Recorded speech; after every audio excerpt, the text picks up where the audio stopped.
دوستای خوبم سلام. من نادیا هستم از کانال سایه های خیانت. ممنونم که همیشه با لایک هاتون، کامنت هاتون و انرژی مثبتی که میفرستین کنار منین. آماده این برای شنیدن یه داستان واقعی و پر از احساس، عشق و خیانت دیگه؟ پس بریم سراغ داستان ارسالی امشب. اگه به هم میگفتن یه روز بلک فرایدی میتونه زندگیمو نصف کنه میخندیدم. اما الان که اینو براتون تعریف میکنم هنوز بوی اون لحظه رو حس میکنم. لحظه ای که فهمیدم زنی که 3 سال عاشقش بودم تو یکی از همون اتاقهای استراحت مرکز خرید با یکی دیگه بوده. سلام، علی هستم و 37 سالمه.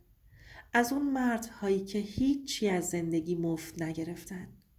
هر چی دارم با جون کندن به دست آوردم.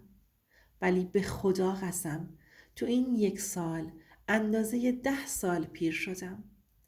میدونی چی تلخه؟ اینکه یه روز عادی، یه روز مثل همه ی روزای خدا یهو تبدیل بشه به روزی که تا آخر عمرت از ذهنت پاک نشه.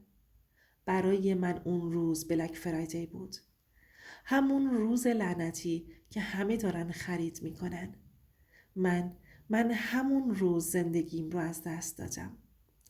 من و مهسا 3 سال پیش توی دوره کوتاه حسابداری با هم آشنا شدیم. سریع جذب شدم. دختری ساده، آروم، مؤدب، از اون آدمایی که فکر میکنی نمیتونن حتی به مورچه زور بگن. یا حداقل من اینطور فکر میکردم. من که عاشقش شدم. سال اول زندگیمون همه چی عالی بود. خیلی عالی. صدای خنده‌اش خونه رو گرم میکرد. ولی سال دوم تا اینکه یه چیزی توی رفتاراش عوض شد. رفتارش کم کم تغییر کرد. گوشیش همیشه سایلنت بود. همیشه برعکس میذاشت. وقتی زنگ میخورد و جلوم جواب نمیداد ازش میپرسیدم کیه؟ میگفت کار علی. کار زیاد شده. شبها دیر میومد. میگفت تو حسابداری پایان کار پروژه است. من احمق باور میکردم. میدونید من از اون مردایی هستم که یه مدت شک میکنم ولی خودم رو قانع میکنم که اشتباه فکر میکنم. اما از دل آدم هیچی پنهون نمیمونه. تا رسیدیم به هفته بلک فرایدی پارسال. همون هفته لعنتی. اون شب مهسا بهم گفت علی من فردا میخوام برم برای خرید بلک فرایدی. یه سری وسایل لازم داریم. ولی وسایلی رو که اسمش رو گفت راستش هیچ کدوم واقعا لازممون نبود. خریدش مشکوک بود. بهش گفتم باشه. منم بیام. یه نگاه عجیب بهم کرد. مثل نگاه فرار. همونجا حس کردم یه لحظه گیر کرد. بعد گفت نه عزیزم تو خسته‌ای بمون و استراحت کن. اون کلمه بمون یه چیزی تو دلم انداخت پایین. اون شب نخوابیدم. احساس کردم که باید دنبالش برم. صبح که رفت بیرون منم 10 دقیقه بعد ماشین رو روشن کردم و دنبالش رفتم. آخه وقتی داشت میرفت آرایشش کامل بود. عطر جدید. اونقدر شیک که انگار میره مهمونی. نخرید. آروم دنبالش را افتادم. نه از فضولی، نه از بی‌اعتمادی، از این حس لعنتی که نمیذاشت قانع بشم. دنبالش رفتم تا رسید به مرکز خرید الماس. پارک کرد و رفت داخل. منم رفتم ولی نه از در اصلی، از در پارکینگ که منو نبینه. رفیق، وقتی میگم شک داشتم یعنی هنوز امید داشتم که اشتباه کرده باشم. ولی اونجا، اون لحظه، وقتی از دور دیدمش داشت با موبایلش حرف میزد و میخندید. اون خنده ها مدت ها بود برای من دیگه نبود. تعقیبش کردم ولی طوری که نبینه. تا اینکه وارد طبقه سوم شد. طبقه‌ای که تعداد فروشگاه‌های مردونه بیشتر بود. چرا باید یه زن بره سمت پوشاک مردونه؟ با خودم گفتم شاید واسه من میخواد چیزی بخره. ولی چرا انقدر هیجان زده بود؟ تا اینکه یه پسر ظاهر شد.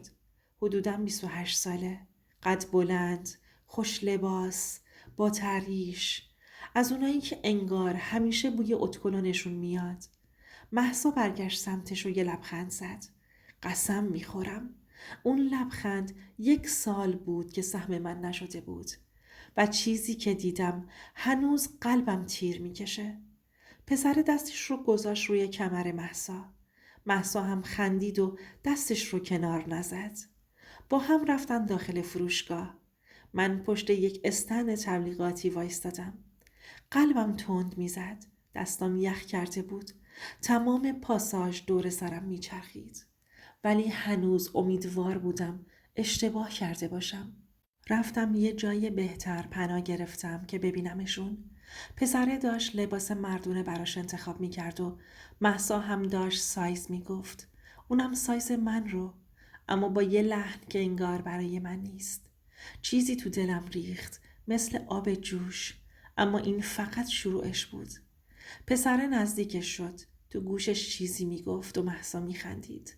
خنده هایی که من دلم براش پرپر میزد. پسر فروشنده رو صدا زد. اونم به اسم.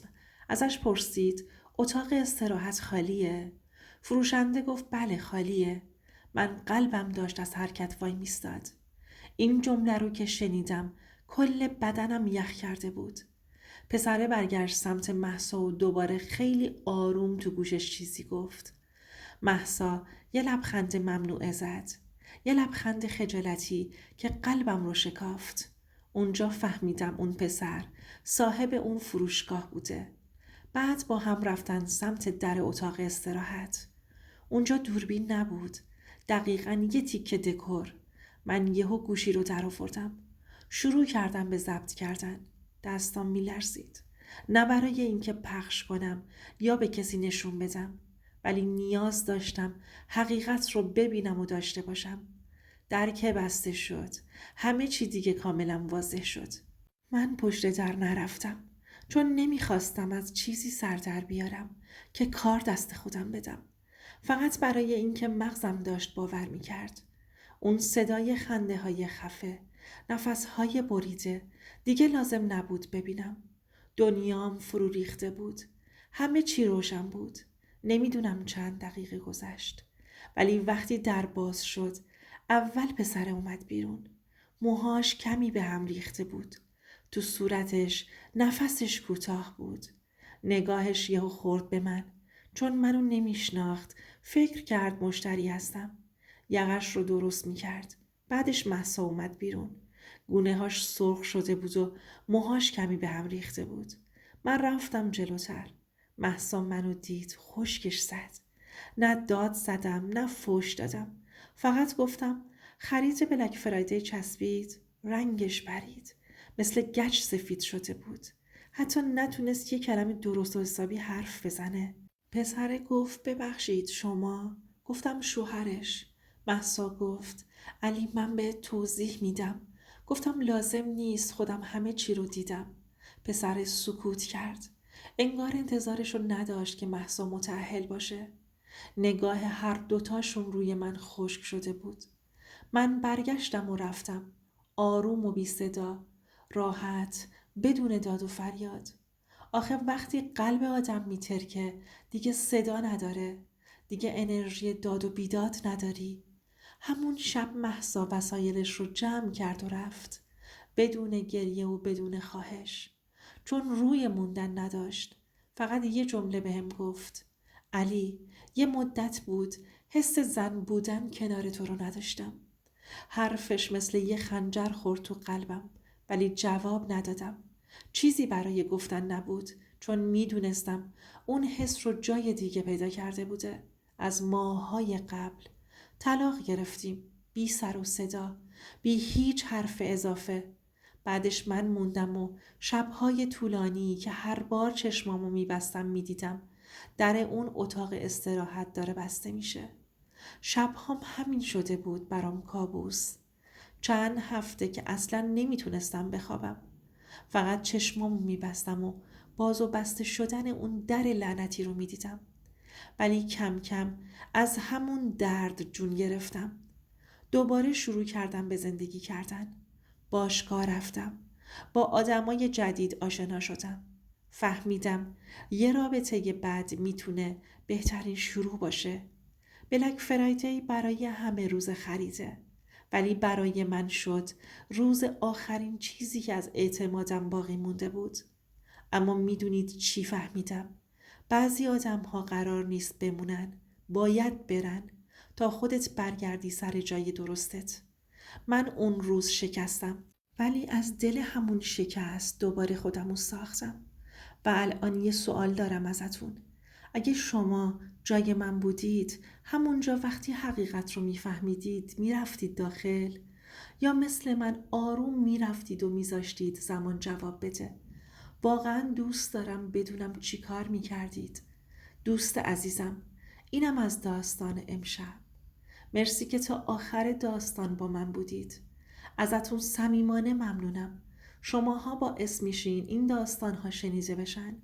باعث میشید کسایی که درد کشیدن حس کنن تنها نیستن. یه نصیحت: هیچ وقت به کسی بیشتر از رفتارش اعتماد نکنید. قولها قشنگن ولی رفتار راستشو میگه. اگه این داستان به دلت نشست لطفاً لایک کن و کامنت بذار و حتما سابسکرایب کن تا صدها داستانی که هنوز شنیده نشده با کمک شماها به گوش بقیه برسه.